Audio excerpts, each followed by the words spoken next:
किसी ने बड़े कमाल की बात कही है कि मुझे नहीं मालूम कि पाप और पुण्य क्या है, बस इतना पता है कि अगर आपके किसी काम से किसी के दिल दुखे तो वो पाप है, और आपके किसी काम से किसी के चेहरे पर मुस्कान आए तो वो पुण्य है। ये कहानी बताने जा रही हूँ जो कि बहुत ही खूबसूरत है। ये कहानी गांव के एक डाकिया की है, एक पोस्टमैन अंकल की है जो कि वर्षों से डाक बांटने का काम कर रहे थे। लेकिन आज उनके पास में एक ऐसी चिट्ठी आई थी जिस पर एक नया पता लिखा था। इस पते पर उसने आज तक कभी चिट्ठी नहीं पहुंचाई थी। सारी चिट्ठियां बांटने के बाद वो उस घर पहुंचे जहां का पता लिखा हुआ था। उस नए पते पर पहुंचे, दरवाजा खटखटाया और आवाज देकर कहा, पोस्टमैन, चिट्ठी आई है। अंदर से एक लड़की की आवाज आई कि काका दरवाजे के नीचे से चिट्ठी फेंक दीजिए। पोस्टमैन साहब को गुस्सा आ गया कि मैं इतनी दूर से चिट्ठी देने के लिए आया हूँ और ये अंदर से महारानी साहिबा को आने में जोर आ रहा है, और कहने लगे कि रजिस्ट्री है, हस्ताक्षर करने पड़ेंगे, बाहर आओ।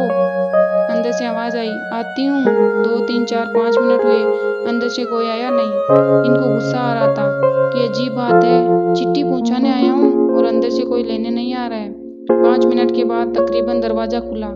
12-13 साल की एक लड़की थी, उसने दरवाजा खोला था। ये डाकिया साहब तो चौंक गए।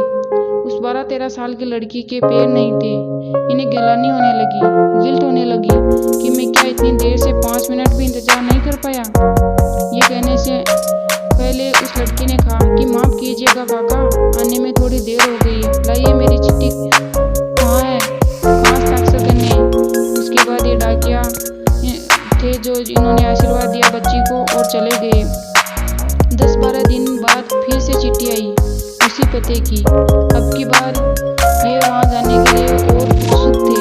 पोस्टमैन साहब वहाँ पहुंचे, दरवाजा खटखटाया और कहा कि चिट्ठी है, दरवाजे के नीचे से फेंक रहा हूँ, आना मत दरवाजे तक।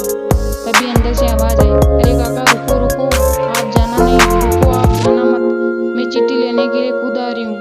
2-3 मिनट के बाद वो लड़की आई और आकर के कहने लगी, लाइए मेरी चिट्ठी दीजिए, आप रुके रहिए, मैं आपके लिए एक तोहफा लेकर के आ रही हूँ। अंदर गई तो वापस आई तो एक छोटा सा तोहफा था। ये जो काका थे, डाकिया काका, ये कहने लगे कि अरे ये मेरे लिए क्यों। लड़की ने कहा, आप रख लीजिए, ज्यादा कुछ मत बोलिए और दफ्तर जाकर के खोल लीजिएगा, तब तक नहीं, वादा रहा। पोस्टमैन साहब बच्ची को आशीर्वाद देकर दफ्तर आ गए।